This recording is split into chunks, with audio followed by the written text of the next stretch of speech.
द्वारका में लोग बोलते हैं कि आपका रूप तो अभी बदला नहीं है, लगता है आप गोलोक वृंदावन के हैं। गोलोक वृंदावन यहाँ से बहुत दूर है। गोलोक वृंदावन जाना है तो आपको गोकुल वृंदावन जाना पड़ेगा, पृथ्वी लोक में वापस आना पड़ेगा। तो वापस वो गोवर्धन के पास में आता है, रहता है, और फिर वहां से गोलोक वृंदावन जाता है। तो उससे समझ में आता है अगर गोलोक वृंदावन जाना है तो मनुष्य जीवन चाहिए, लेकिन किसी को वैकुंठ जाना है या फिर अयोध्या जाना है, वो उच्चतर लोगों से भी जा सकता है, द्वारका तक जा सकता है। द्वारका तक जा सकता है। ठीक है, चलिए। प्रभु जी, मेरे मन में भी ये सवाल था कि ह्यूमन बॉडी चाहिए अगर भक्ति करनी हो तो अभी कुछ दिन पहले ही चैतन्य चरण प्रभु के एक लेक्चर में सुना कि अगर भक्ति करनी है, शुरुआत अगर करनी है तो ह्यूमन बॉडी चाहिए, लेकिन अगर कहीं धाम जाना है तो उसके लिए ह्यूमन बॉडी जरूरी नहीं है, क्योंकि गजेंद्र ने पहले प्रैक्टिस की थी पिछले जन्मों में, इसलिए वो जा सके। या भरत महाराज जब डियर के फॉर्म में थे तो याद, भगवान की कृपा से उनको याद था कि स्मरण था कि भगवान। देखिए, इवन हायर प्लैनेट्स में आदमी तब तक जा नहीं सकता है जब तक उसने थोड़ी सी भक्ति नहीं की है, क्योंकि विष्णु भगवान की जब तक वो ओबीडियंस में नहीं रहेगा, वो ऊंचे वाले लोकों में जा ही नहीं सकता है, संभव ही नहीं है। तो वो तो वैसे भी कोई चांस है नहीं उसका, तो वहां से भी लोग प्रैक्टिस करके जा सकते हैं, ऐसा नहीं है।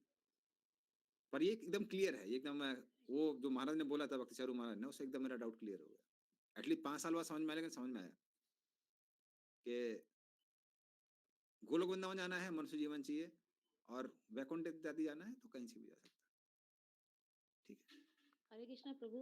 तो भगवान जो, जैसे हम लोग भक्ति कर रहे हैं, तो भगवान हम लोग को उच्च लोक या मनुष्य जीवन क्या देंगे, ये हम लोग की भक्ति के ऊपर या हमारे इच्छा के ऊपर डिपेंड करता है क्या? जो भी आपको भक्ति में बढ़ाने के लिए चाहिए भगवान करेंगे। अगर माया दैवी की लाच चाहिए तो वो भी देने वाले हैं, ठीक है ना।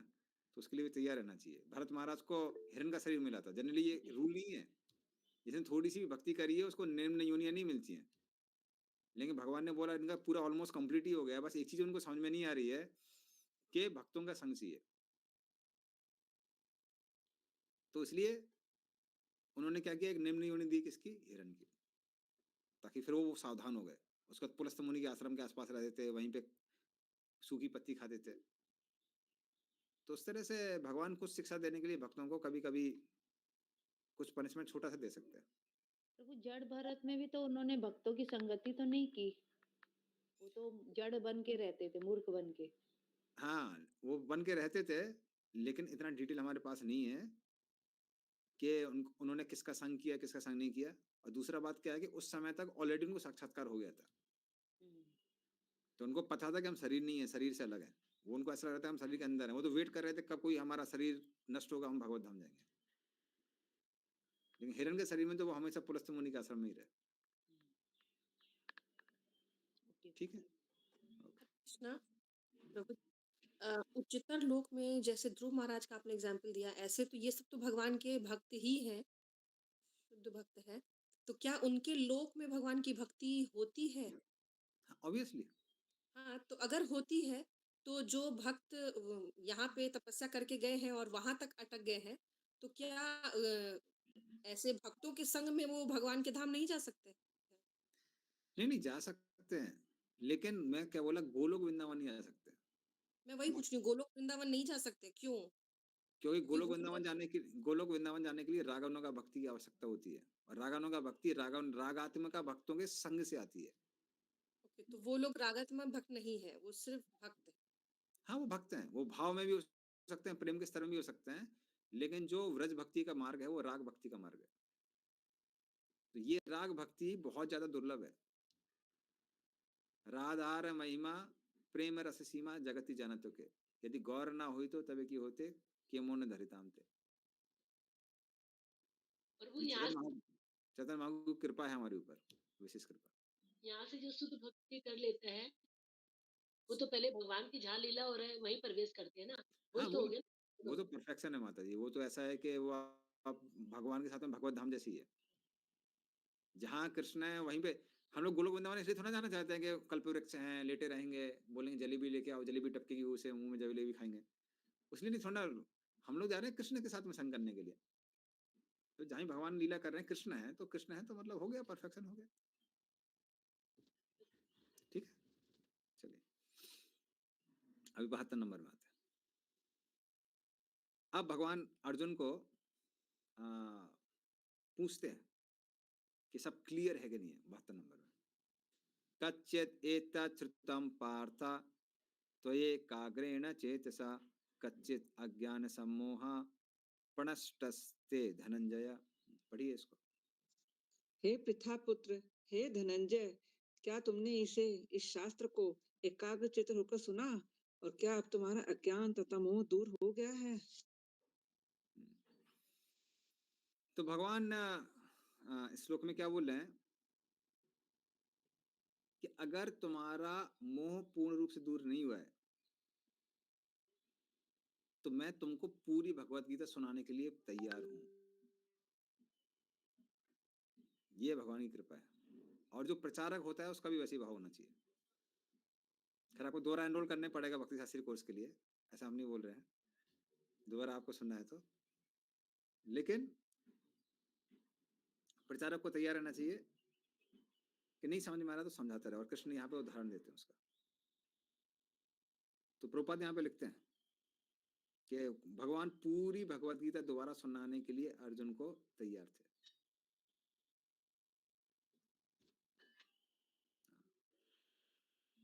ओके, तो इसको और अर्जुन फिर उत्तर देता है अगले श्लोक में 73 में। अर्जुन वाचा नष्टो मोहा स्मृतिर्लब्धा तत्प्रसादान् मया च्युता स्तो अस्मि गत संदेहा कर्ष्ये वचनम तव।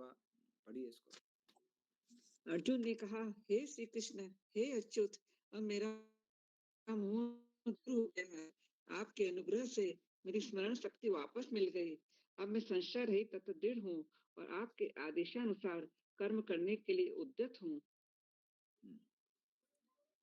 तो भगवान बोलते हैं, अर्जुन बोलता है मैं क्या बोलूं भगवान, क्या मांगू। मैंने जो भी वर्णाश्रम धर्म की सब ड्यूटी है वो ड्यूटी सबका त्याग कर दिया है। पूर्ण रूप से आपके चरणों में आश्रित हूँ। मुझे अपनी कोई चिंता नहीं है, आप पे पूर्ण विश्वास है मेरा। और आप जो बोल रहे हैं वो करने को मैं तैयार हूं, क्योंकि आप शरण लेने के योग्य हैं।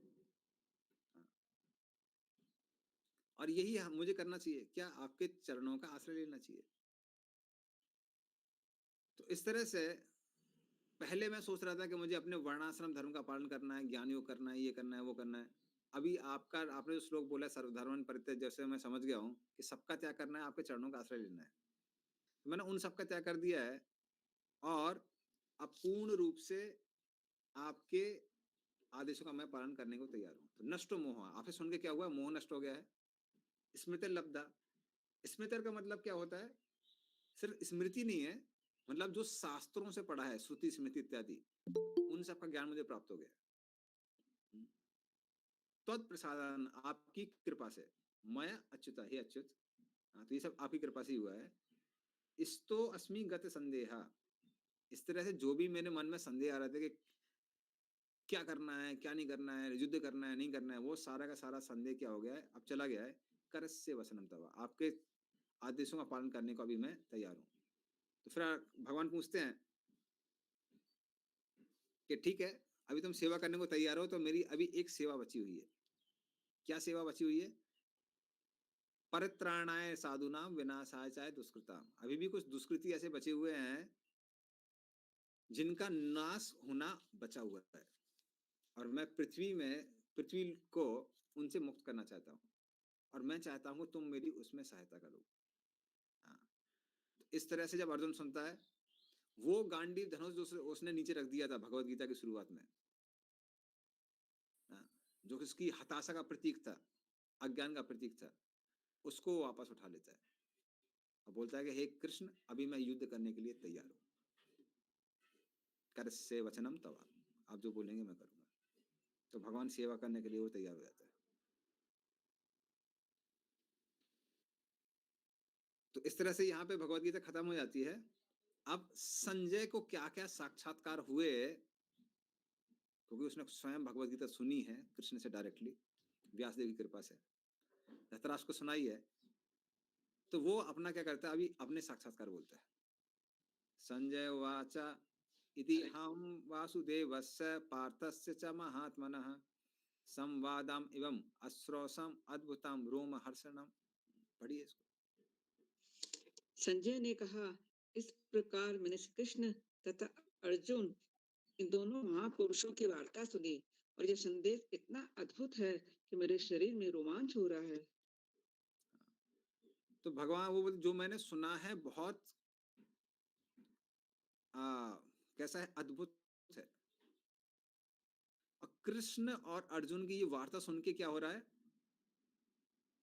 रोम हर्षणम, मेरे शरीर में रोमांच हो रहा है और शरीर के बाल खड़े हो रहे हैं। आप लोगों किसी के हो रहे हैं, कंप्लीट होने वाला है, हो सकता है ठंडी की वजह से हो रहे हो लेकिन उसको उस समय उसको ठंडी की वजह से नहीं हो रहे थे, वो रोमांच की वजह से हो रहे थे। तो अर्जुन जैसे जो भगवान के महान भक्त हैं और कृष्ण, इनका जो संवाद है उसको सुन के मेरे शरीर में रोमांच उत्पन्न हो रहा है। इसलिए किसके बीच में संवाद हो रहा है ये बहुत महत्वपूर्ण है। उससे हमको समझ में आता है कि जो वार्ता चल रही है वो कितनी महत्वपूर्ण है। मान लीजिए कोई आदमी खड़ा हुआ है, सब्जी वाले से बात कर रहा है, तो हमको समझ में आता है कि भाई बार्गेनिंग कर रहा होगा, कुछ कर रहा होगा, दिख रहा होगा कौन सी सब्जी फ्रेश है, तो उतना महत्वपूर्ण नहीं है। या फिर दो बिजनेसमैन आपस में बात कर रहे हैं, तो समझ में आता है कि हाँ बात कर रहे होंगे कैसा व्यापार चल रहा है। लेकिन कृष्ण बात कर रहे हैं और उनके अर्जुन महान भक्त बात कर रहे हैं, तो उससे समझ में आता है कि जो वार्ता है बहुत महत्वपूर्ण है। इसलिए जब भीष्मदेव अपना शरीर छोड़ने वाले थे और पांडव लोग वहां पे कृष्ण के साथ में आए, तो पूरे ब्रह्मांड से जितने भी संत थे सब वहां पे आ गए, क्योंकि तो उनको मालूम था कि अभी जो वार्ता होगी वो महत्वपूर्ण होगी, उसके मूल होगा। तो इसलिए वो कह रहा है कि इनके बारे में जो मैंने सुना है उससे मेरे शरीर में अभी क्या हो रहा है, रोमांच उत्पन्न हो रहा है।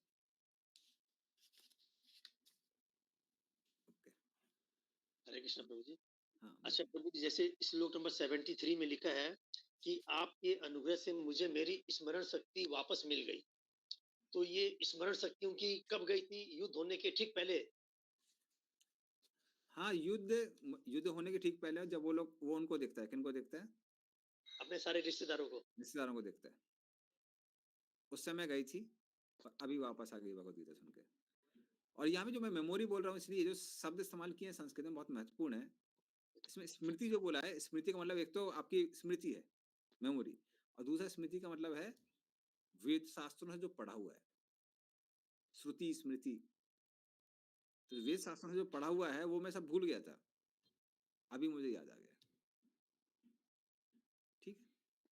अच्छा, और एक प्रश्न था प्रभु जी, जैसे तो जब भगवान अर्जुन को अपना विराट रूप सब दिखलाए थे, तो उस समय अर्जुन को ये सारी बातें समझ में नहीं आई थी कि भगवान जो कह रहे हैं सब सही है, मुझको उनके वचनों का, आदेशों का पालन करना चाहिए? नहीं, देखिए, समझना एक बात है, लेकिन एक कन्विक्शन की श्रेणी होती है। जैसे एक नया भक्त है, उसको भी हरिनाम जप में कन्विक्शन है, लेकिन जो भक्त उन्नत है उसका जो कन्विक्शन है वो और ज्यादा है। इसलिए भक्तिविनोद ठाकुर एक किसमें लिखते हैं, कल्याण कल्पतरु, सर कल्याण कल्पतरु, उसमें एक जगह लिखते हैं, कहते हैं नित्यानंद प्रभु ने नाम हट्ट खोला हुआ है, सबको नाम दे रहे हैं, और मूल क्या है, श्रद्धा। लेकिन जितना आप मूल्य देंगे उसके हिसाब से आपको प्रोडक्ट मिलेगा। सेम नाम है, प्रोडक्ट उसके हिसाब से मिलेगा। इसका भजन भी है ना प्रभु जी, कौन सा है? हाँ। भजन दस्तूरी लोई भी आमे पूर्ण हवे काम, मैं दस्तूरी लूंगा, मैं थोड़ा सा कमीशन लूंगा बीच में जब मैं सबको प्रचार करूंगा, तो वो भजन में आता है। लेकिन ये कितना ज्यादा आप मूल्य देंगे ना, तो वो डिटेल वो बता रहा है, तो उसके हिसाब से फल मिलता है। तो किसी को नामाभास मिलेगा, किसी को नामापराध मिलेगा, किसी को निष्ठा के लेवल पे नाम मिलेगा, किसी को रुचि पे मिलेगा, किसी को आसक्ति पे मिलेगा। तो जितनी श्रद्धा है उसके हिसाब से नित्यानंद प्रभु क्या देने वाले हैं, नाम देने वाले हैं। तो इसलिए जब हम लोग भक्ति में आते हैं तो वही सेवा करते रहते हैं, लेकिन समय के साथ क्या हो जाता है, सेवा की क्वालिटी में डिफरेंस आ जाता है। उसी तरह से अर्जुन को ऐसा नहीं है कि श्रद्धा नहीं है, लेकिन धीरे धीरे करके, वैसे तो अर्जुन शुद्ध भक्त है, लेकिन उसके माध्यम से हम जो सीख रहे हैं वो ये सीख रहे हैं कि धीरे धीरे करके क्या होता है, वो श्रद्धा बढ़ती है। तो एक चीज है कि डर के मारे आदमी कर रहा है, अरे ये इतने महान है हमको करना है, वो बात अलग होती है। लेकिन जब व्यक्ति प्रेम से जो चीज करता है ना, वो परमानेंट रहती है। जैसे आपके एम्प्लॉय लोग भी, आप पैसा देंगे तो वो काम करेंगे, लेकिन सैलरी बंद कर देंगे तो काम करेंगे क्या? नहीं करेंगे। हाँ, लेकिन माता जी को आप सैलरी नहीं देंगे तो माता जी काम करेंगे क्या? हाँ, नहीं कर पाते। हाँ। तो ये प्रेम में और पैसे में अंतर है, या फिर डर में अंतर है, महानता में अंतर है, ये सब चीजों में अंतर है। तो इसलिए जो श्रद्धा जो है, श्रद्धा से धीरे धीरे जब श्रद्धा से आदमी प्रेम तक पहुंच जाता है, तब तो चांस ही नहीं है कि सेवा छोड़ेगा। तो श्रद्धा का भी धीरे धीरे करके विकास होता है, 0-1 जैसा कुछ नहीं है। ठीक है, तो हमको प्रभु जी इसको ऐसे समझना चाहिए कि जो विराट रूप देखा था वो भगवान की तरह से भय के कारण वो एक्सेप्ट कर रहा था सब कुछ। नहीं, उसको समझ में आ गया ये भगवान है, लेकिन मात्र कोई व्यक्ति भगवान है ऐसा नहीं कि वो सोच के लोग भक्ति करने लगते हैं। खासकर दुनिया में एक बहुत बड़ी कैटेगरी के लोग हैं जिनको बोलते हैं एग्नोस्टिक्स। वो कहते हैं ठीक है भगवान है, महान है, वो अपने जगत में काम कर रहे हैं, हम अपनी जगत में काम कर रहे हैं, ठीक है, उनको डिस्टर्ब मत करिए, उनको अपना काम करने दिए, हम अपना काम करते रहेंगे।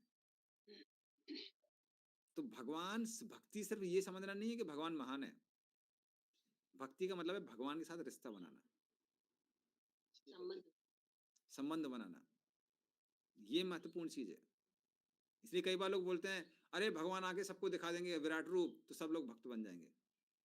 अरे उस सभा में इतने बैठे हुए थे, वही भक्त नहीं बने तो बाकी लोगों का कहना ही क्या है। तो इसलिए भक्ति की जो भावना है वो है कि भगवान के साथ अपना रिश्ता बनाना है। इसलिए विराट रूप ठीक है, पर मुख्य चीज है कि क्या आप भगवान के साथ वो रिश्ता बनाने के लिए तैयार हैं। ओके, तो अपने आप में वो नहीं है, एपिटोम नहीं है आपका। प्रभु हम लोग की श्रद्धा कभी तो बहुत ज्यादा रहती है और कई बार कम हो जाती है, इसको कैसे समझे फिर? ये अलग टॉपिक है। ये हमारा जो श्रद्धा का विकास होता है वो अलग अलग श्रेणियों से निकलता है। तो जब कोई घन तरला में होता है तो ऐसा होता है, श्रद्धा बढ़ती है, घटती है, धीरे धीरे करके स्टेबल हो जाती है। तो ये अलग टॉपिक है, तो धीरे धीरे करके चेंज स्टेबल होती है। ठीक है, चलिए अभी हाँ, तो अभी वो श्रेय दे रहा है किसको? अपने गुरु को धन्यवाद दे रहा है उसके लिए। व्यास प्रसादात् श्रुतवान् एतद् गुह्यम् अहं परम योगम योगेश्वरात् कृष्णात् साक्षात् कथयतः स्वयं। पढ़िए इसको। बरा 75 नंबर ना, 75 माता जी, 75। श्रील व्यासदेव की कृपा से मैंने ये परम गुह्य बातें साक्षात योगेश्वर श्री कृष्ण के मुख से अर्जुन के प्रति कही जाती हुई सुनी। हाँ, तो साक्षात व्यासदेव की कृपा से मैंने साक्षात कृष्ण के मुंह से सुना हुआ है।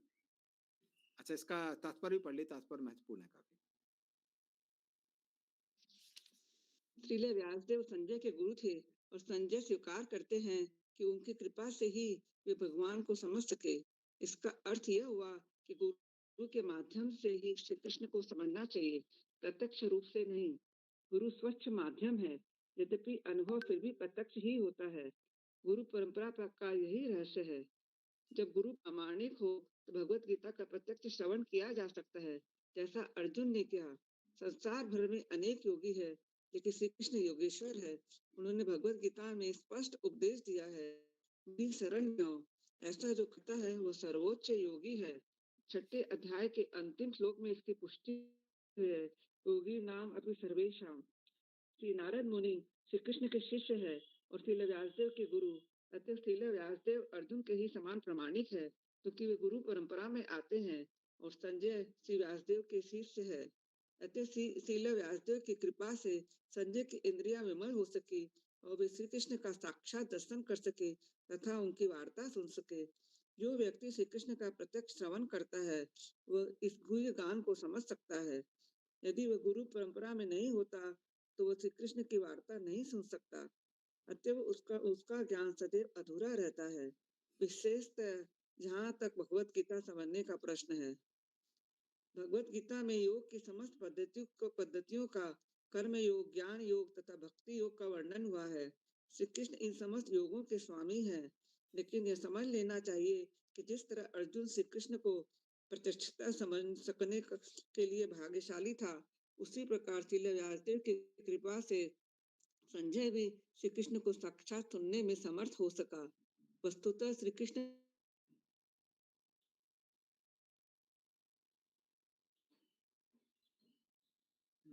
सिग्नल वीक है माता जी का। इंटरनेट प्रॉब्लम होगा माता जी।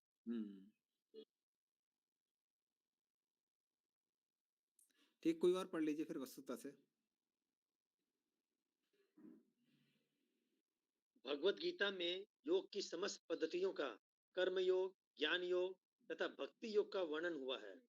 श्री कृष्ण इन समस्त योगों के स्वामी हैं, लेकिन यह समझ लेना चाहिए कि जिस तरह अर्जुन कृष्ण को प्रत्यक्षतः समझ सकने के लिए भाग्यशाली था, उसी प्रकार व्यासदेव की कृपा से संजय भी कृष्ण को साक्षात सुनने में समर्थ हो सका।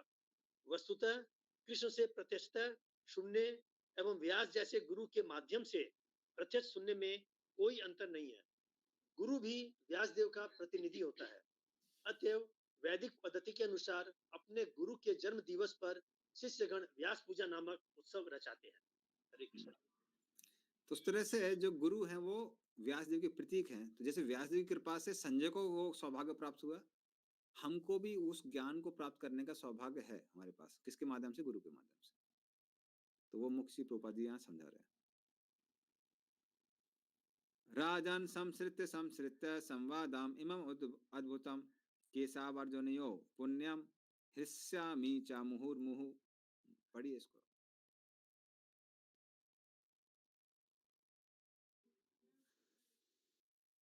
पढ़िए माता जी। नहीं, उनका अटक गया शायद फिर से अटका भी हो गया। हाँ, अभी आप ही पढ़ लीजिए प्रभु जी। दो तीन हे राजन, जब मैं कृष्ण तथा अर्जुन के मध्य हुई इस आश्चर्यजनक तथा पवित्र वार्ता का बारंबार स्मरण करता हूँ तो प्रति क्षण आह्लाद से गदगद हो उठता हूँ। हाँ। तो हृष्यामि च मुहु मुहु, बार बार जब मैं उसको सुनता हूँ तो मुझे क्या रोमांच उत्पन्न होता है।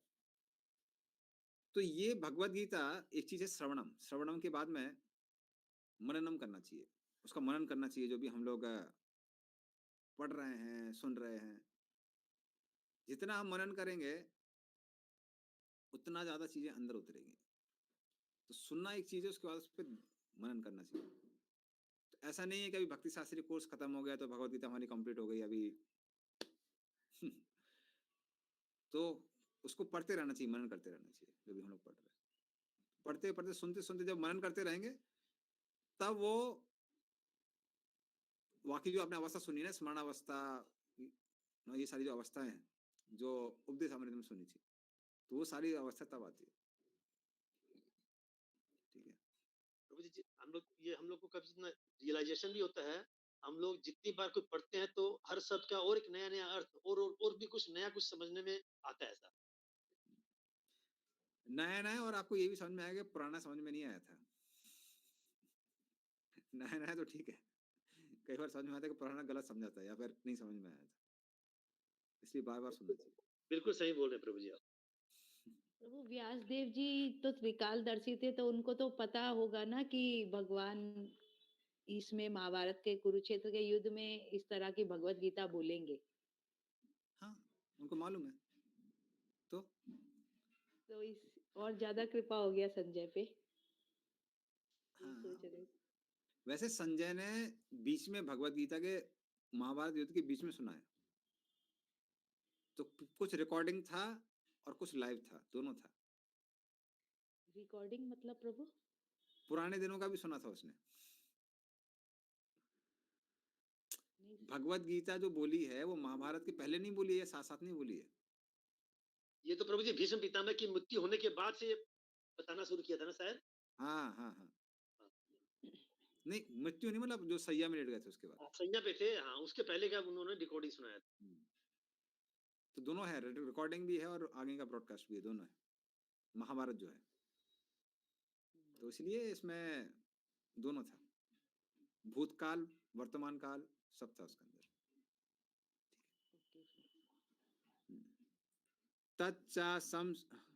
तच्चा संसृत्य संसृत्य रूपम अति अद्भुतम हरे विस्मयो में महान राजन हिस्सामी च पुनः पुनः।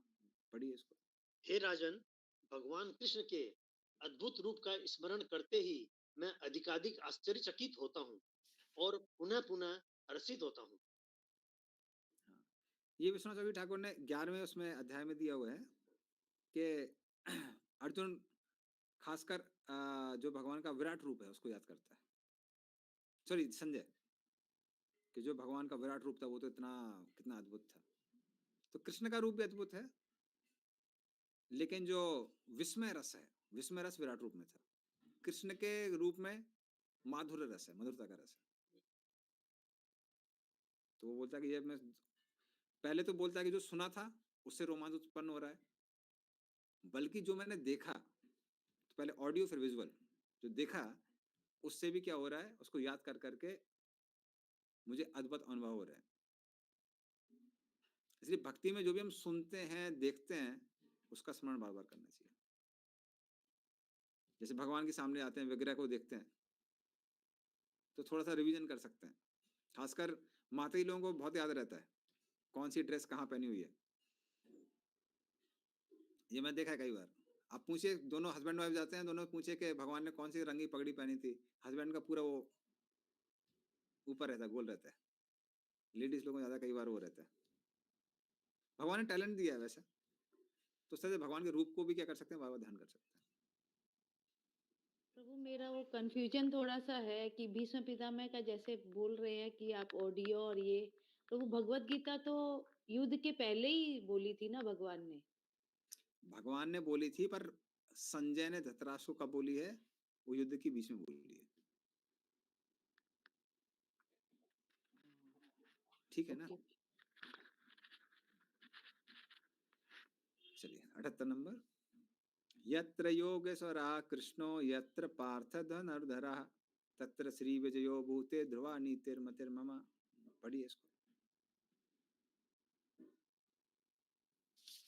जहाँ योगेश्वर कृष्ण है और जहाँ परम धनुर्धर अर्जुन है, वहीं ऐश्वर्य, विजय, अलौकिक शक्ति तथा नीति भी निश्चित रूप से रहती है, ऐसा मेरा मत है। तो ये चार चीजें वहां पर रहती हैं, जहां जहां कहाँ है, जहां जहां कृष्ण है, और यत्र योगेश्वर जो योग के या फिर योग सिद्धियों के ईश्वर है, और जहां धनुर्धर पार्थ जैसे भक्त है। तो जब भगवान है और भक्त है, वहां चार चीजें हमेशा रहते हैं। क्या? श्री अर्थात ऐश्वर्य। और ये ऐश्वर्य कैसा ऐश्वर्य है? वो ऐश्वर्य है जो नष्ट होने वाला ऐश्वर्य नहीं है। हम आपको पहले भी समझा चुके हैं कि जो लोग पाप से ऐश्वर्य प्राप्त करते हैं वो ऐश्वर्य ज्यादा टिकता नहीं है, लेकिन जो धर्म से ऐश्वर्य प्राप्त करता है वो टिकता है। तो ये ऐश्वर्य। दूसरा विजयो, विजय वहां पर है। भूतिर, भूतिर मतलब जो वहां पे धन होगा वो बढ़ता रहेगा, या अलग अलग विभूतियां मिलेंगी। और चौथा है ध्रुव नीति, मतलब धर्म, धार्मिक जो नीतियां हैं, अटल नीतियां। ऐसा नहीं कि आज बोल रहे हैं बहुत धार्मिक है, कल को चेंज कर लेते हैं। ध्रुव नीति। तो ये चार चीजें वहां पे हैं जहां पर कृष्ण है और उनके भक्त अर्जुन है। क्योंकि उसको धृतराष्ट्र के मन में संशय आ जाता है, कर इसको भी रोमांच आ रहा है तो हमारा आदमी है। हाँ, बोल रहा है भगवत गीता सुन रहा हूँ, बोल रहा हूँ, बड़ा रोमांच आ रहा है।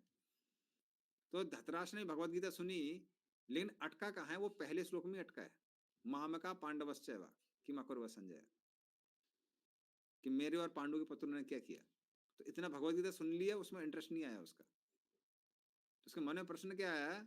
उसके मन में प्रश्न ये था कि कौन जीतेगा कौन हारेगा क्या है, तो यहाँ पे संजय इनडायरेक्टली क्या बोल रहा है कि सारी श्री उनको प्राप्त होने वाली है, हैं, विजय भी उनको ही प्राप्त होने वाली है, तो कौन जीतेगा? युधिष्ठिर ही जीतेगा। तो अपने बच्चों की जीत का जो आपका स्वप्न है उसको छोड़ दीजिए, वो भी टूटने वाला है, तो वो बचने वाले नहीं है आपके जो बच्चे, वो उनको विजय प्राप्त नहीं होगी।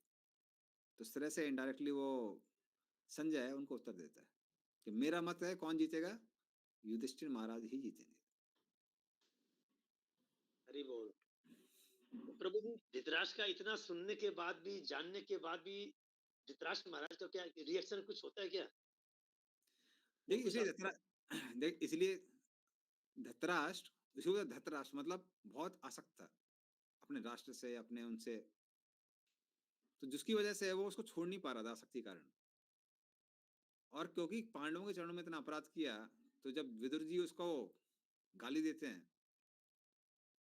अरे भीम ने तुम्हारे 100 पुत्र मारे हैं, और जो वो फेंक रहा है तुम कुत्ते की तरह उसको खा रहे हो, हाँ? दांत गिरा जा रहा है, बाल पका जा रहा है, बाल उड़े जा रहे हैं, अभी तक समझ में नहीं आ रहा है कि नो, घर को छोड़ो, थोड़ा आध्यात्मिक विकास के लिए काम करो, तब जाके उसकी थोड़ी बुद्धि खुलती है। लेकिन विदुर जी उसको भक्ति का मार्ग नहीं सिखाते, क्योंकि उनको पता था कि इसने बहुत वैष्णव अपराध किए हैं, भक्ति तो ग्रहण नहीं कर पाएगा, इसलिए सिर्फ अष्टांग योग का ही मार्ग देते हैं। और अष्टांग योग का मार्ग वो सुन के फिर उसके बाद में उच्चतर लोकों की ओर जाता है। ठीक, अभी इसका तात्पर्य पढ़ लीजिए, तात्पर्य में प्रभुपाद ने पूरा समरी दिया हुआ है, लंबा भले ही है तात्पर्य, और उसके बाद फिर हम लोग समरी करेंगे। पढ़िए इसका तात्पर्य। भगवत गीता का शुभारंभ धृतराष्ट्र की जिज्ञासा से हुआ। वह भीष्म, द्रोण तथा कर्ण जैसे महारथियों की सहायता से अपने पुत्रों की विजय के प्रति आशावान था। उसे आशा थी कि विजय उसके पक्ष में होगी, लेकिन युद्ध क्षेत्र के दृश्य का वर्णन करने के बाद संजय ने राजा से कहा, आप अपनी विजय की बात सोच रहे हैं, लेकिन मेरा मत है कि जहां कृष्ण तथा अर्जुन उपस्थित हैं, वहीं संपूर्ण श्री होगी। उसने प्रत्यक्ष पुष्टि थी कि धृतराष्ट्र को अपने पक्ष की विजय की आशा नहीं रखनी चाहिए। विजय तो अर्जुन के पक्ष की निश्चित है, क्योंकि उसमें कृष्ण है। श्री कृष्ण द्वारा अर्जुन के सारथी का पद स्वीकार करना एक ऐश्वर्य का प्रदर्शन था। कृष्ण समस्त ऐश्वर्यों से पूर्ण है, और इनमें से वैराग्य एक है। ऐसे वैराग्य के भी अनेक उदाहरण प्राप्त हैं, क्योंकि कृष्ण वैराग्य के भी ईश्वर है। युद्ध तो वास्तव में दुर्योधन तथा युधिष्ठिर के बीच था। अर्जुन अपने ज्येष्ठ भ्राता युधिष्ठिर की ओर से लड़ रहा था। क्योंकि कृष्ण तथा अर्जुन युधिष्ठिर के ओर थे, अतएव युधिष्ठिर की विजय ध्रुव थी। युद्ध को यह निर्णय करना था कि संसार पर शासन कौन करेगा। संजय ने भविष्यवाणी की कि सत्ता युधिष्ठिर के हाथों में चली जाएगी। यहाँ पर इसकी भी भविष्यवाणी हुई कि इस युद्ध में विजय प्राप्त करने के बाद युधिष्ठिर उत्तरोत्तर समृद्धि लाभ करेंगे, क्योंकि वे न केवल पुण्यात्मा तथा पवित्र आत्मा थे, अपितु वे कठोर नीतिवादी थे। उन्होंने जीवन भर कभी असत्य भाषण नहीं किया था। ऐसे अनेक अल्पज्ञ व्यक्ति हैं जो भगवत गीता को युद्ध स्थल में दो मित्रों की वार्ता के रूप में ग्रहण करते हैं, लेकिन इससे ऐसा ग्रंथ कभी शास्त्र नहीं बन सकता। कुछ लोग विरोध कर सकते हैं कि कृष्ण ने अर्जुन को युद्ध करने के लिए उकसाया, जो अनैतिक है, लेकिन वास्तविकता तो यह है कि भगवत गीता नीति का परम आदेश है। यह नीति विषयक आदेश 9वें अध्याय के 34वें श्लोक में है। मन मना भक्त, मनुष्य को कृष्ण का भक्त बनना चाहिए, और सारे धर्मों का सार है कि कृष्ण की शरणागति, सर्वधर्मान परित्यज्य मामेकम शरणम व्रज। भगवत गीता का आदेश धर्म तथा नीति की परम विधि है। अन्य सारी विधियां भले ही शुद्ध करने वाली तथा इस विधि तक ले जाने वाली हो, लेकिन गीता का अंतिम आदेश समस्त नीतियों तथा धर्मों का सार वचन है। कृष्ण की शरण ग्रहण करो या कृष्ण को आत्मसमर्पण करो, यह 18वें अध्याय का मत है। भगवत गीता से हम यह समझ सकते हैं कि ज्ञान तथा ध्यान द्वारा अपनी अनुभूति एक विधि है, लेकिन कृष्ण की शरणागति सर्वोच्च सिद्धि है। यह भगवत गीता के उपदेशों का सार है। वर्णाश्रम धर्म के अनुसार अनुष्ठानों, कर्म कांड का मार्ग ज्ञान का गुह्यम मार्ग हो सकता है, लेकिन धर्म के अनुष्ठान के गुह्यम होने पर भी ध्यान तथा ज्ञान गुह्यतर है तथा पूर्ण कृष्ण भावना भावित होकर भक्ति में कृष्ण की शरणागति गुह्यतम उपदेश है। यही 18वें अध्याय का सार है। भगवत गीता की अन्य विशेषता यह है कि वास्तविक सत्य भगवान कृष्ण है। परम सत्य की अनुभूति 3 रूपों में होती है: निर्गुण ब्रह्म, अंतर्यामी परमात्मा तथा भगवान श्री कृष्ण। परम सत्य के पूर्ण ज्ञान का अर्थ है कृष्ण का पूर्ण ज्ञान।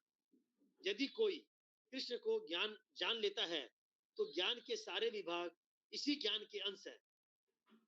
कृष्ण दिव्य हैं क्योंकि वे अपनी नित्य अंतरंगा शक्ति में स्थित रहते हैं। जीव उनकी शक्ति से प्रकट हैं और 2 श्रेणी के होते हैं, नित्य बद्ध तथा नित्य मुक्त। ऐसे जीवों की संख्या असंख्य है और वे सब कृष्ण के मूल अंश माने जाते हैं। भौतिक शक्ति 24 प्रकार से प्रकट होती है। सृष्टि शाश्वत काल द्वारा प्रभावित है और बहिरंगा शक्ति द्वारा इसका सृजन तथा संहार होता है। यह दृश्य जगत पुनः पुनः प्रकट तथा अप्रकट होता रहता है। भगवत गीता में 5 प्रमुख विषयों की व्याख्या की गई है: भगवान, भौतिक प्रकृति, जीव, शाश्वत काल तथा सभी प्रकार के कर्म। सब कुछ भगवान कृष्ण पर आश्रित है। परम सत्य की सभी धारणाएं, निराकार ब्रह्म, अंतर्यामी परमात्मा तथा अन्य दिव्य अनुभूतियां भगवान के ज्ञान की कोटि में सन्निहित है।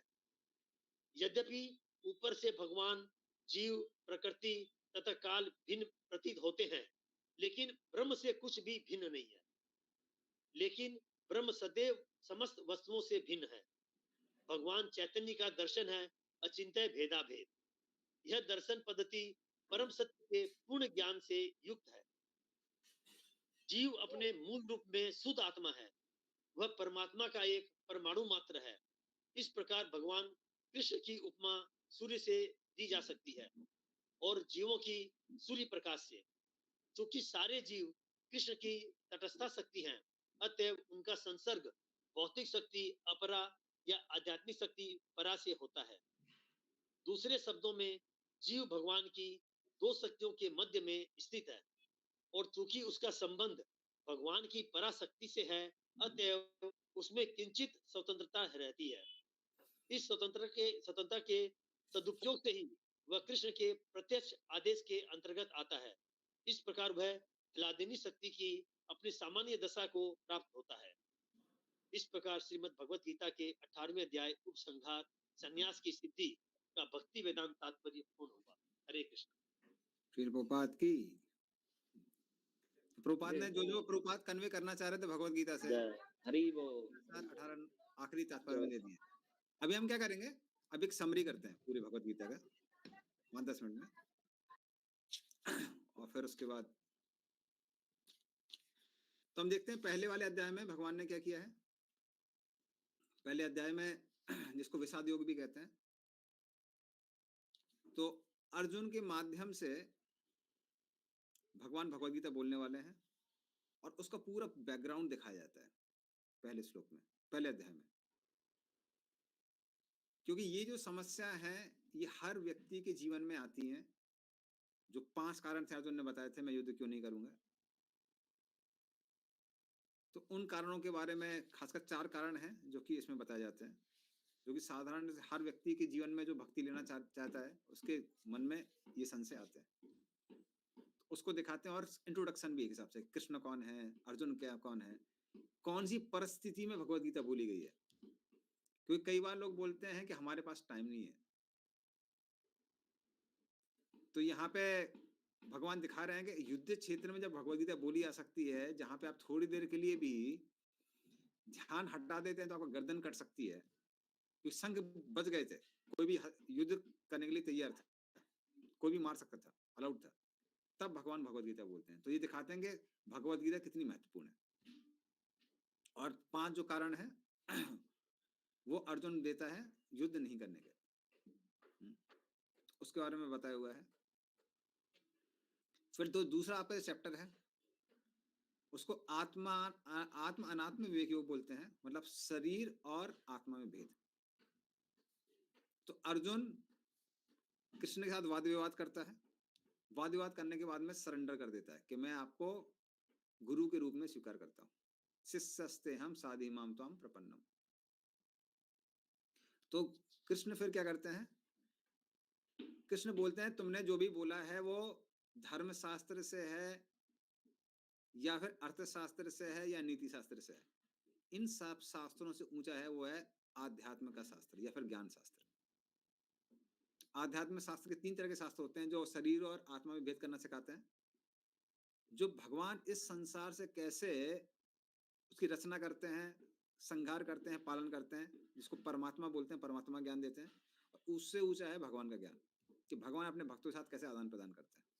तो जो पहली श्रेणी है, भगवान यहाँ पे पहली सीढ़ी में चढ़े जाते हैं कि हम शरीर नहीं है, आत्मा है, उसी को भगवान समझाते हैं। और भगवान ये भी समझाते हैं कि जिस व्यक्ति को ये साक्षात्कार हो गया है उसके क्या क्या लक्षण है।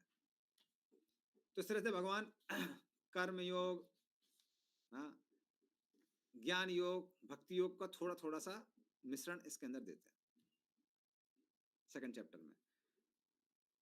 लेकिन वो सुन के अर्जुन कंफ्यूज हो जाता है क्योंकि चीजें बहुत सिस्टमेटिक नहीं थी और भगवान ने सब सूत्र में समझाया था। तो अर्जुन बोलता है अभी विस्तार से सुनना है। तो उसके मन में कुछ कंफ्यूजन आता है, क्या करना चाहिए, युद्ध करना चाहिए, नहीं करना चाहिए। इसलिए अगला जो चैप्टर है भगवान बोलने जा रहे हैं वो है कर्म योग, तीसरे नंबर में। तो इसमें भगवान क्या क्या बताते हैं कि बिना फल की इच्छा के कर्म कैसे करना चाहिए, और उससे व्यक्ति का कैसे कैसे धीरे धीरे करके उद्धार होगा। लेकिन फिर भी कई बार लोग कर्मयोग का भी पालन नहीं कर पाते हैं क्योंकि हृदय में बहुत सारी भौतिक कामनाएं हैं, जिसको काम कहते हैं। उन भौतिक कामनाओं से कैसे बचा जाए ये भगवान समझाते हैं तीसरे नंबर चैप्टर के एंड में। तो निष्काम कर्मयोग साधना के रूप में कैसे करना चाहिए ये भगवान बताते हैं, और कैसे उसको प्राप्त किया जाए और काम की भावना को दूर किया जाए उसको भी बताते हैं, जो कि ज्ञान के माध्यम से, मतलब समझ के माध्यम से, बुद्धि का इस्तेमाल करके। 1 से 38 में भगवान साधना के रूप में निष्काम कर्मयोग, और 39 से 43 के बारे में आप एक हिसाब से बोल सकते हैं ज्ञान के बारे में भगवान बताते हैं कि कैसे हम लोग उन सबसे बच सकते हैं। फिर चौथा नंबर अध्याय है, उसमें भगवान बताते हैं ज्ञान प्राप्ति उपाय योग, कि कैसे निष्काम कर्म योग करने से क्या होता है, दिव्य ज्ञान प्राप्त होता है, जो कि तमोगुण और रजोगुण का जो अज्ञान है उसको दूर करता है। तो ज्ञान अज्ञान को दूर करता है। तो चौथे नंबर अध्याय में भगवान ने क्या बताया है, कारण बताए हैं वो क्यों इस संसार में प्रकट होते हैं, कैसे उनका जो प्रकट है, उनके जो क्रियाकलाप हैं वो नित्य है, उसके बारे में भगवान ने बताया। हाँ, और बताया है कैसे ज्ञान इतना महत्वपूर्ण है, खासकर जो आध्यात्मिक ज्ञान है जिसको ब्रह्म ज्ञान भी कहते हैं। लेकिन ये प्राप्त किससे होगा, निष्काम कर्म योग करने से। इसके बारे में भगवान बताते हैं चौथे नंबर अध्याय में। और फिर अगला अध्याय है अध्याय नंबर 5, जिसको ब्रह्म ज्ञान योग भी कहते हैं, कि कैसे ब्रह्म को इस आध्यात्मिक ज्ञान से हम प्राप्त कर सकते हैं। क्योंकि कर्मयोग का भी जो लक्ष्य है, या ज्ञान योग का या आश्रम योग का लक्ष्य है, वो है ब्रह्म। तो ब्रह्म को कैसे प्राप्त किया जाए इस ज्ञान से, उसके बारे में भगवान बताते हैं।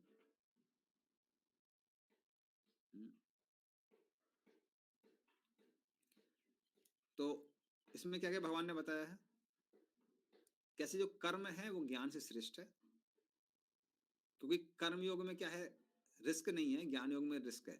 क्योंकि ज्ञान योग में जो क्वालिफिकेशन है वो ज्यादा है, कर्तव्याभिमान से मुक्ति हो सकता है वो ना हो। इसलिए भगवान बताते हैं कि कैसे कर्म योग करना ज्ञान योग की अपेक्षा ज्यादा सेफ है, सिक्योर है, ज्यादा अच्छा है।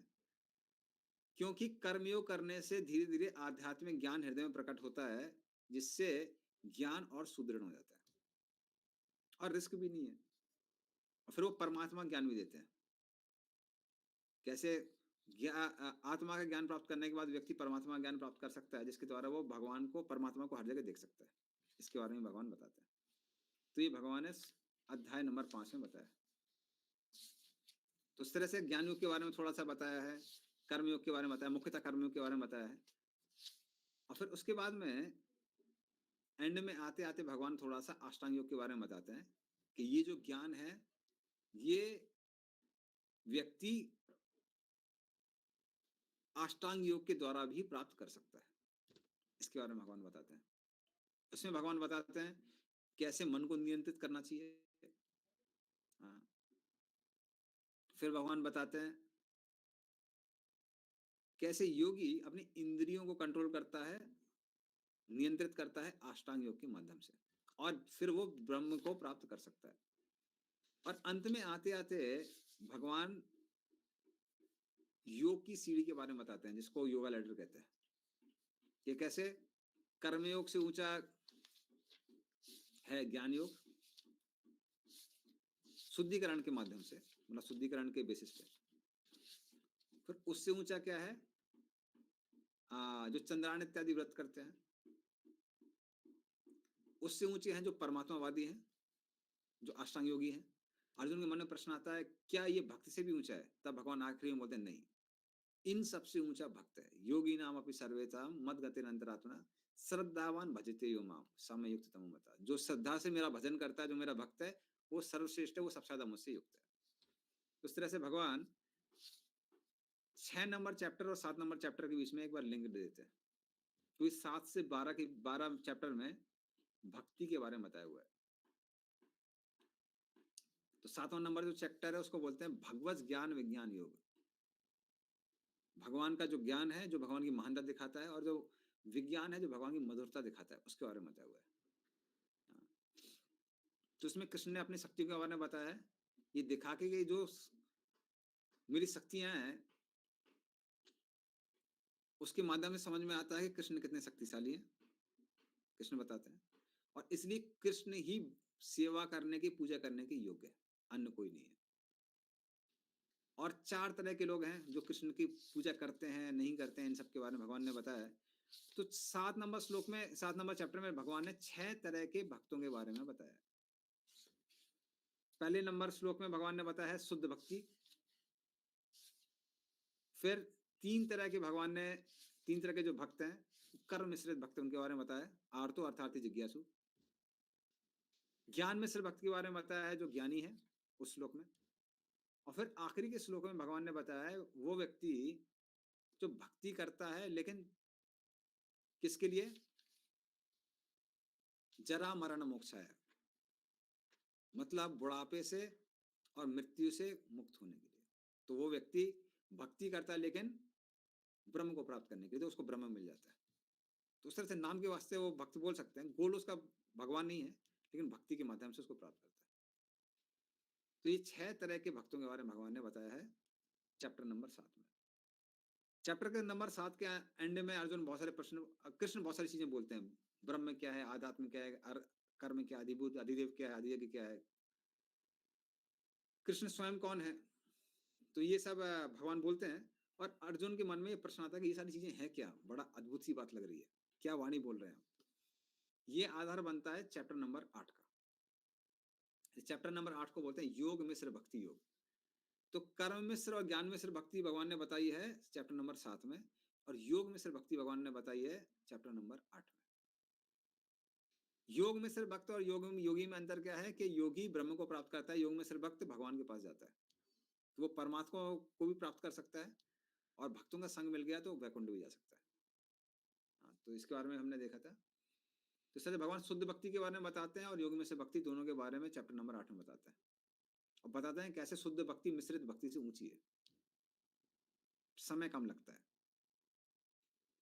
और इस तरह से कुछ योगी हैं जो स्वर्ग इत्यादि जाना चाहते हैं, उनके पथ के बारे में बताया है। और जो योगी उचित भगवत धाम जाना चाहते हैं उनके बारे में बताया। तो इन दोनों के बारे में भगवान ने चैप्टर नंबर 8 में बताया, और साथ में बताया है कैसे जो शुद्ध भक्त हैं वो मिश्रित भक्त से उनको समय कम लगता है और बहुत आसान है पथ उनके लिए। तो चैप्टर नंबर 8 में बताया।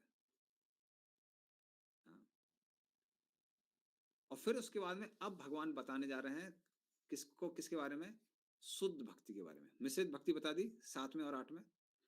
अब भगवान शुद्ध भक्ति के बारे में बताते हैं चैप्टर नंबर 9 में, जिसको कभी कभी अनन्य भक्ति योग भी कहते हैं। इसमें भगवान ने क्या बताया है? अपने ऐश्वर्य का ज्ञान दिया है जिसके द्वारा व्यक्ति दास से भक्ति कर सकता है, भगवान का दास बन सकता है, उसके बारे में बताया है। फिर शुद्ध भक्त कैसे सर्वश्रेष्ठ है उसके बारे में बताया है कि मिश्रित भक्त से भी श्रेष्ठ है, अन्य लोगों से तो कहना ही क्या है। और बताया कैसे हर तरह की भक्ति में जो केवल भक्ति, शुद्ध भक्ति सर्वश्रेष्ठ है। और भगवत गीता जैसे सारे शास्त्रों का सार है, उनका सार है 6 चैप्टर 20 के 7 से 12, उनका सार है चैप्टर नंबर 9 और चैप्टर नंबर 10। तो इसलिए शुद्ध भक्ति के बारे में खासकर भगवान ने इस चैप्टर नंबर 9 में बताया। और चैप्टर नंबर 9 के हम लोग देखते हैं एंड में आते आते, तो एक हिसाब से कृष्ण क्या करते हैं, भगवत गीता का सार बता देते हैं, जिसको भगवान ने रिपीट किया है 18 नंबर चैप्टर में, मन मना भवन मत भक्तो। तो उस तरह से चैप्टर नंबर 9 में भगवान ने ये सब बता दिया है। और फिर उसी शुद्ध भक्ति को भगवान और ज्यादा विस्तार पूर्वक बताते हैं चैप्टर नंबर 10 में, जिसको विभूति योग कहते हैं। इसमें भगवान ने अपनी विभूतियों के बारे में बताया हुआ है। इसमें भगवान ने क्या किया है, भक्ति के बारे का और विस्तार से वर्णन किया है अपनी विभूतियों के बारे में बताया है। तो जो चीजें भगवान ने पहले ऋषियों को इनडायरेक्टली बताई थी, यहाँ पे अभी भगवान डायरेक्टली बता रहे हैं, इसलिए भूया शब्द का इस्तेमाल किया है। तो उसी शुद्ध भक्ति के बारे में भगवान बताते हैं। और खासकर 10 नंबर चैप्टर में भगवान चतुर्श्लोकी भगवत गीता के बारे में बताते हैं। तो श्लोक नंबर 8, 9, 10, 11 चतुर्श्लोकी भगवत गीता है, जो कि चैप्टर नंबर 9 और 10 का भी सार है और हर भगवत गीता का सार है। तो ये चैप्टर नंबर 10 में भगवान ने बताया। तो इसमें भी क्या महत्वपूर्ण है, क्या नहीं महत्वपूर्ण है, सबसे महत्वपूर्ण क्या है, ये सब हमने डिस्कस किया था। और इसमें हमने इस चैप्टर में सीखा था कि हर जगह कृष्ण या कृष्ण की विभूतियां हैं। इसका मतलब कृष्ण से अलग संसार में कुछ है ही नहीं, कृष्ण ही सब जगह है, इसीलिए वो ही सेवा के योग्य है। और जिसको ये साक्षात्कार हो जाता है उसको कृष्ण की महानता का ही आस्वादन नहीं होता है, कृष्ण की मधुरता का भी आस्वादन होता है। तो ये हमने सीखा था। तो अर्जुन ने भगवान की विभूति के बारे में सुना था। अर्जुन के मन में बहुत उत्साह उत्पन्न होता है और इच्छा उत्पन्न होती है कि हम उसको देखना चाहते हैं, उस रूप को, विभूति का जो आपने विभूतियां बोली हैं उनको हम देखना चाहते हैं कि वो कैसे आपके शरीर में मौजूद है। उसको भगवान बताते हैं चैप्टर नंबर 11 में इसलिए चैप्टर नंबर 11 को बोलते हैं विश्व रूप दर्शन योग, जहां पे भगवान ने अपने विश्व रूप का दर्शन कराया। तो अर्जुन उस रूप को देख के भयभीत भी होता है, साथ में उसके मन में उसके प्रति सम्मान भी प्रकट होता है। और फिर अर्जुन उसकी प्रशंसा करता है। तो वो यहाँ पे है इस चैप्टर में। तो विश्वरूप दर्शन है, अर्जुन की प्रार्थना है विश्वरूप दर्शन को। और जब अर्जुन वापस भगवान का चतुर्भुज रूप देखता है और अंत में 2 भुज रूप देखता है, तो वो शांत हो जाता है और उससे सिद्ध होता है कैसे जो भगवान का 2 भुज रूप है वो सर्वश्रेष्ठ है। तो भगवान 11 नंबर अध्याय में बताते हैं। तो ये 11 नंबर अध्याय का आपका समरी हो गया। और आखिरी की तात्पर्य, खासकर 3-4 तात्पर्य बहुत महत्वपूर्ण है, प्रभुपाद ने पूरा सार बताया हुआ है। और फिर आखिरी जो अध्याय है 20 के अध्यायों का, जिसको सुसाध्य भक्ति योग कहते हैं, इसमें भक्ति योग की सर्वश्रेष्ठता के बारे में बताया है। तो उसमें बताया है कैसे हर तरह के ज्ञानी या फिर जो लोग ब्रह्म को प्राप्त करना चाहते हैं उन सबसे श्रेष्ठ भक्त है। और इसमें खासकर बताया है कि उसमें शुद्ध भक्त श्रेष्ठ है, और शुद्ध भक्तों में कौन कौन से गुण पाए जाते हैं जो उनको कृष्ण के बहुत प्रिय बन जाते हैं, जिस कारण वो किन गुणों के कारण शुद्ध भक्त कृष्ण के बहुत प्रिय हो जाते हैं, उनका विवरण यहाँ पर है। और अलग अलग श्रेणी के जो शुद्ध भक्त हैं उनके बारे में बताया हुआ है। तो आपको याद होगा हमने बताया था कैसे स्मरणात्मा का भक्ति होती है, फिर मनात्मा का भक्ति होती है, फिर उसके बाद में होती है अभ्यास योग होता है, जिसको कभी कभी साधना भक्ति बोलते हैं। और कोई कुछ नहीं कर सकता तो फिर निष्काम कर्म योग करता है। तो इन सबके श्रेणियों के अलग अलग श्रेणियों की जो भक्ति है उसके बारे में बताया है और गुणों के बारे में बताया है। तो ये 12 नंबर अध्याय है। और फिर लेकिन भगवान सोचते हैं कि ठीक है भक्ति के बारे में बता दिया, लेकिन जब तक व्यक्ति संसार में है तो संसार से आसक्ति तो होती है। तो आसक्ति से मुक्त किसके माध्यम से होता है? ज्ञान के माध्यम से। तो इसलिए ज्ञान के बारे में भगवान ने 13 नंबर अध्याय से बताया। इसलिए 13 नंबर जो अध्याय उसको बोलते हैं प्रकृति पुरुष विवेक योगा। तो प्रकृति कौन है? भौतिक प्रकृति। भगवान कौन है? उनके बीच में संबंध क्या है? जीव के बीच में संबंध क्या है? ये सब भगवान ने इसमें बताया हुआ है। तो शरीर के बारे संबंध में बताया है, जहां पर जीव और परमात्मा दोनों निवास करते हैं। ज्ञान कैसे प्रैक्टिस किया जाता है उसके बारे में बताया भगवान ने। और जीव और प्रकृति का जो संबंध है ये भी भगवान ने बताया। तो 3 चीजें बताई हैं मुख्यतः, जीव कौन है, परमात्मा कौन है, भौतिक प्रकृति क्या, और उन सबके बीच में संबंध क्या है। ये सब भगवान ने इसमें बताया है। शुद्ध सत्व गुण में जो जो गुण आते हैं व्यक्ति के अंदर उसके बारे में बताया है। तो ये 13 नंबर अध्याय में आता है। और 13 नंबर अध्याय के बाद में हमारा आता है अध्याय नंबर 14। तो उसमें भगवान ने 13 नंबर अध्याय में बताया था कारणम गुण संगो से सदा सद योनि जन्मसु। कौन से गुण से व्यक्ति संबंध रखता है उसके अनुसार उसको ऊंची या निचली योनियां मिलती हैं। तो फिर अर्जुन के मन में प्रश्न आता है ये 3 गुण क्या है?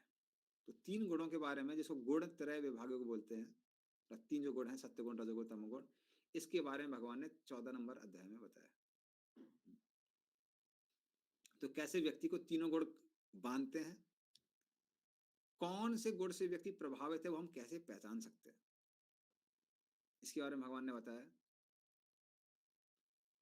कौन सा गुण अभी खत्म हो रहा है इसके बारे में, या फिर तीनों गुणों से व्यक्ति मुक्त हो रहा है, क्या उसके लक्षण है उसके बारे में भगवान ने बताया। और कैसे वो उसका भक्ति को प्राप्त करता है इसके बारे में भगवान ने बताया कि भक्ति कैसे, भक्ति करने से व्यक्ति वैसे भी तीनों गुणों से को लांग सकता है आराम से। माम च विचारे न भक्ति योग न सेवते सागुणन समते तन ब्रह्म भूया कल्पते। तो और कैसे ब्रह्म भगवान में प्रतिष्ठित है, ब्रह्मणो ही प्रतिष्ठा हम इत्यादि, इन सब के बारे में भगवान ने ये श्लोक में बताया है, इस चैप्टर में बताया है। और फिर उसके बाद में क्योंकि भगवान ब्रह्म के बारे में बताते हैं और कैसे भक्ति योग से व्यक्ति उसको पार कर सकता है इसके बारे में भगवान बताते हैं। तो अर्जुन के मन में प्रश्न आता है पिछले चैप्टर में, क्या अरे वो ब्रह्म को प्राप्त करेगा, भक्त भक्त तो भक्ति को प्राप्त करेगा। तो भगवान बताता है कि जो ब्रह्म है वो मेरे में ही स्थित है। तो अर्जुन के मन में बहुत सारे प्रश्न आ सकते हैं कि भक्त लोग हैं वो तीनों गुणों को पार करते हैं, जीव संसार को कैसे पार कर सकता है, कैसे नहीं पार कर सकता है, ब्रह्म आप में कैसे स्थित है, ये सारे प्रश्न अर्जुन के मन में आ सकते हैं। उन सबका उत्तर भगवान देते हैं श्लोक अध्याय नंबर 15 में। इसलिए 15 नंबर अध्याय को बोलते हैं पुरुषोत्तम योग, उसको बोलते हैं। तो कैसे व्यक्ति अगर भौतिक संसार से वैराग्य प्राप्त कर लेता है तो वापस जन्म नहीं लेना पड़ता, ये भगवान बताते हैं इसमें। कैसे जीव भगवान का अंश है और कैसे कृष्ण दोनों से उत्तम है, किससे? जीव से भी और भौतिक प्रकृति के भी। तो खासकर जो आखिरी के श्लोक है उनको क्या बोलते हैं? पुरुषोत्तम योग बोलते हैं। और कभी कभी इस चैप्टर को भी पूरा पुरुषोत्तम योग बोलते हैं कि कैसे भगवान उत्तम पुरुष हैं, जीव से भी सर्वश्रेष्ठ हैं जो अपने आप को पुरुष मानता है, और प्रकृति से भी श्रेष्ठ है। तो फिर भगवान के मन में भगवान को याद आता है कि अश्वत्थ पेड़ के बारे में अभी नहीं बताया है। एक मिनट, हाँ, अश्वत्थ पेड़ के बारे में बताया था, उसको पहले विवरण हो गया था, हाँ। लेकिन उसमें तो खासकर इसी अध्याय में बताया, 15 नंबर अध्याय में। लेकिन अश्वत्थ के पेड़ में अच्छे फल और बुरे फल है, कुछ मीठे हैं कुछ खट्टे हैं, उसको छोड़ के भगवान ने सारा विवरण दिया था ये 15 नंबर में। 15 में अश्वत्थ पेड़ के बारे में बताते हैं, जो कि जिसका प्रतिबिंब भौतिक जगत का प्रतीक है, और वो जो वृक्ष है वो आध्यात्मिक जगत का प्रतीक है। लेकिन उसके 2 फलों के बारे में भगवान नहीं बताते हैं, तो उन फलों को विवरण जो है विस्तार से वो भगवान 16 नंबर अध्याय में देते हैं। तो उसमें इसलिए भगवान बताते हैं देवासुर संपद योग के बारे में बताते हैं, कौन देवी गुणों से युक्त है, कौन असुरिक गुणों से युक्त है। दैवी गुणों से जो युक्त है उनको मीठे फल मिलते हैं, आसुरिक गुणों से युक्त है उनको खट्टी या कसैले फल मिलते हैं। तो देवी गुणों के बारे में भगवान ने बताया है, उसका क्या रिजल्ट होने वाला है उसके बारे में बताया है इस चैप्टर में, और जिनके आसुरी गुण क्या क्या है उसके बारे में बताया है, और उसका क्या फल होने वाला है उसके बारे में भगवान ने बताया है 16 नंबर अध्याय। तो 16 नंबर अध्याय हो गया। फिर अर्जुन के मन में प्रश्न आता है कि आपने बताया कि जो शास्त्रों का पालन नहीं करते हैं वो लोग आसुरिक हैं और उनका पतन हो जाता है। लेकिन कई लोग ऐसे हैं जिनका शास्त्रों से लेना देना नहीं है, और वो मात्र इंद्रिय तृप्ति के लिए कार्य नहीं करते हैं, पर उनके कुछ तो फिलॉसफी है, कुछ धारणा है, उसकी वजह से वो काम करते हैं, पर वो शास्त्रों पर आधारित नहीं है। उनका क्या होता है, उनका क्या होता है भगवान 17 नंबर अध्याय में बताते हैं। इसलिए 17 नंबर अध्याय को बोलते हैं सात्विक श्रद्धा योग। तो उसमें भगवान बताते हैं कैसे जो सत्वगुणी लोग हैं वो शास्त्रों का पालन करते हैं, और मान लीजिए कुछ लोग हैं जिनको शास्त्रों का ज्ञान नहीं भी है, कुछ कुछ अपने मनगढ़ंत कुछ धर्म बना के रखे हुए हैं, उनका क्या होता है वो तमोगुणी और रजोगुणी में जो रिजल्ट भगवान ने बताया उससे समझ में आता है ये 17 नंबर अध्याय में। तो उस तरह से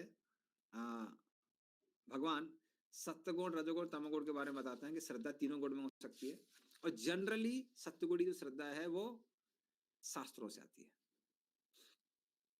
तो इस तरह से भगवान एनकरेज करते हैं कि कैसे सत्वगुण का विकास करना चाहिए भक्ति करने के लिए।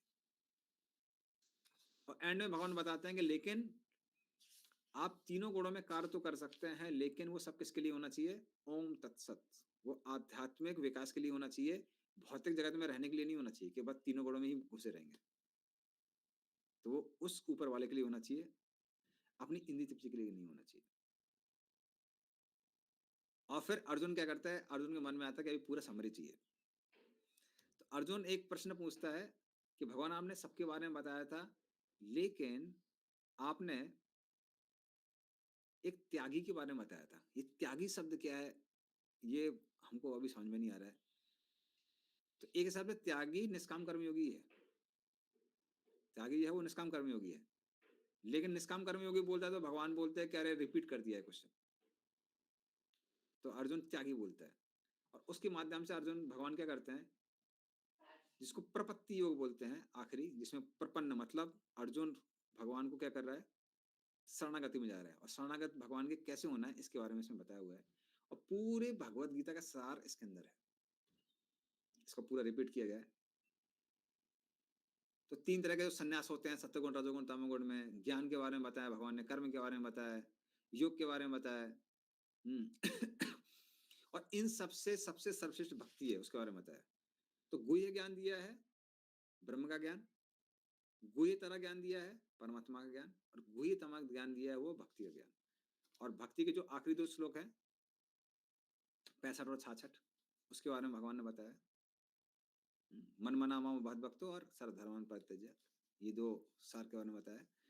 और उसके बाद में भगवान ने बताया किसको गीता सुनानी चाहिए नहीं सुनानी चाहिए, गीता को पढ़ने से क्या लाभ है, गीता को सुनने से क्या लाभ है, और जो गीता को सुनता है वो बुद्धि के द्वारा मेरी पूजा करता है, उसके बारे में भगवान बताते हैं। और फिर उसके बाद में भगवान बताते हैं एंड में भगवान ही बोलते हैं, फिर अर्जुन से